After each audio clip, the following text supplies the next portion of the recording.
10 Harry Potter theories nobody knew about. J.K. Rowling's Harry Potter series is extremely detailed. The magical world revolving around Harry Potter is amazing, but it still leaves plenty of room for imagination. Because of this, a lot of people have come up with their own theories about the franchise, and so today, we're going to be going over 10 Harry Potter theories nobody knew about. If you do enjoy the video, please leave a like and consider subscribing because you could get a shout out.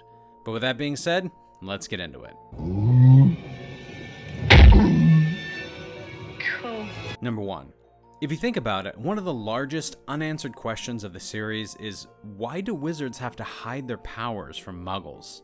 And if they're so powerful, why are they not in charge of the world instead of the muggles? A person on Reddit had a different idea that gives an interesting alternative explanation for this. Wizards and muggles had a war sometime in the past, which the muggles won. This does make sense. At the end of the Goblet of Fire, it's revealed that the Ministry of Magic has to talk to the British Prime Minister about bringing a dragon into the country. This implies that the Minister of Magic reports to the Prime Minister and may require his approval for matters like this. Possibly because they have all the power since winning a war against the wizards. As well as this, wizards today are much less powerful compared to the ancient wizards. Maybe this is all because muggles were more successful than we are actually led to believe. Dry up, Dursley, you great prune. Number 2. Some people believe that Rita Skeeter is actually a representation of J.K. Rowling herself, and that when Rowling was coming up with this character, she made it be reminiscent of herself. It makes sense, to be honest, because Rita Skeeter is a journalist, which means that she writes and Rowling is, after all, a writer. For some, it seems very likely that this could be the case. What do you think? Write your opinion in a comment below. I'm Rita Skeeter. I write for the Daily Prophet. But of course you know that, don't you? Number 3. There are 2 big scenes in the Harry Potter series which take place in the Forbidden Forest, and the first one may have actually foreshadowed the last. There's a theory out there suggests that the centaurs actually knew everything from the very start. If you remember, Harry has an encounter with Voldemort in the Forbidden Forest after he's told to go there and figure out what was killing off all the unicorns. There, he found a dark figure, which is later discovered to be Voldemort drinking unicorn blood. Voldemort was scared away by Firenze, who was later scolded by his fellow centaur, Band, who said to him, "We are sworn not to set ourselves against the heavens. Have we not read what is to come in the movements of the planets?" Although he doesn't exactly spell it out for us, this was kind of foreshadowing what was going to happen in Harry Potter and the Deathly Hallows. In other words, Harry is going to die at the hands of Voldemort in that very place, and that's exactly what happened to him. The centaurs pretty much foretold the final battle before Harry even knew the identity of the dark figure that threatened his life so early on. The boy who lived.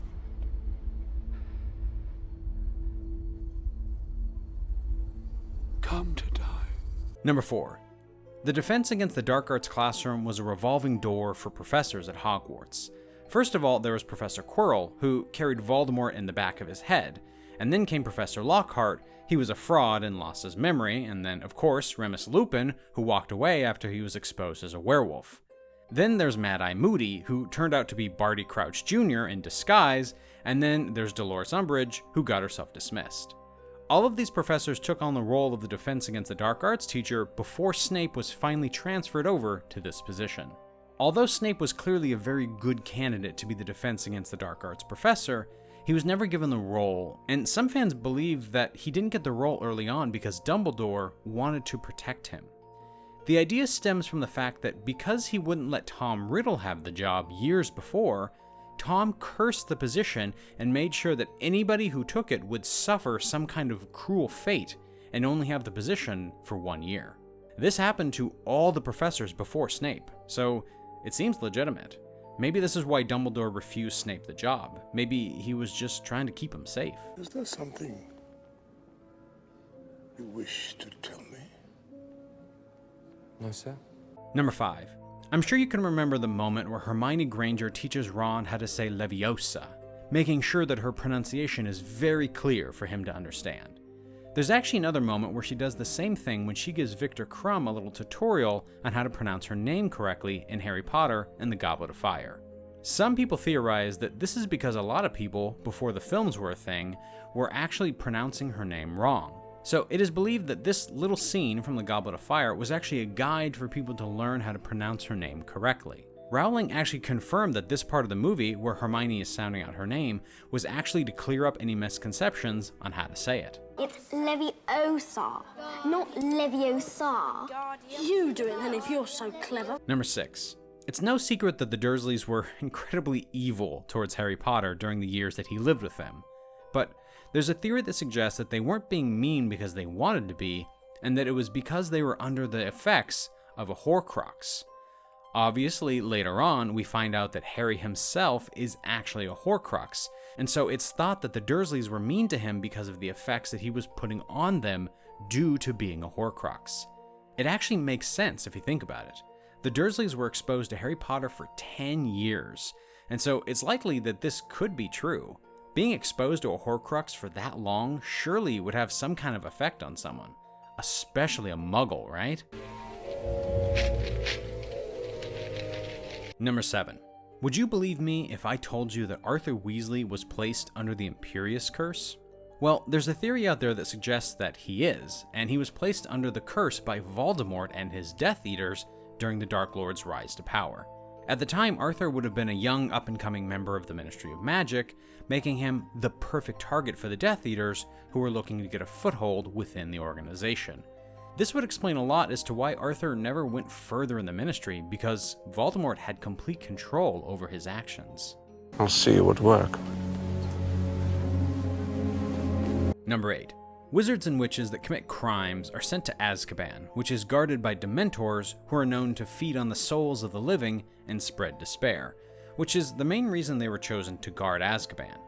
However, there's a theory out there that has since been confirmed, stating that the Dementors were kept at Azkaban for so long so that they could be contained, because they were being provided with souls all the time so that they wouldn't go around attacking other people and places. In a way, this would mean that Azkaban was as much of a prison for Dementors as it was for the inmates. Number 9. One of the most frustrating unanswered questions from the Goblet of Fire is why Harry couldn't just quit the Triwizard Tournament after his name had been pulled out of the goblet. There were so many rules that meant that Harry shouldn't have been able to participate in the tournament. One, because he wasn't old enough, but because his name had been put into the goblet, it meant that he was now bound to the tournament and he had to take part no matter what. Seems a bit weird that he couldn't just walk away, doesn't it? Well, there's a theory out there that says that putting your name into the Goblet of Fire means that you are taking part in a variation of the Unbreakable Vow spell. It suggested that the vow is a promise that you will take part in the tournament with the best of your ability, or you will lose your life. This does make sense, to be honest, because what other explanation could there be for why Harry couldn't just walk away from the tournament? Harry Potter! Come on, Harry. Number 10. Some people believe that Dumbledore fixed Hagrid's wand using the Elder Wand. To be honest, it does make a lot of sense. Harry uses the power of the Elder Wand to fix his own wand that had been broken earlier in the story, which means that it is possible. Dumbledore wanted to keep his possession of the Elder Wand a secret, but he trusted Hagrid completely, and he often went out of his way to help his dear friend. So, in the past, Dumbledore could have actually fixed Hagrid's wand using the Elder Wand when it was in his possession.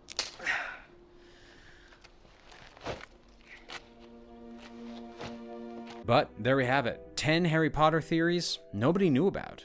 If you did enjoy, please leave a like and consider subscribing with the notifications turned on. But we will see you in the next one.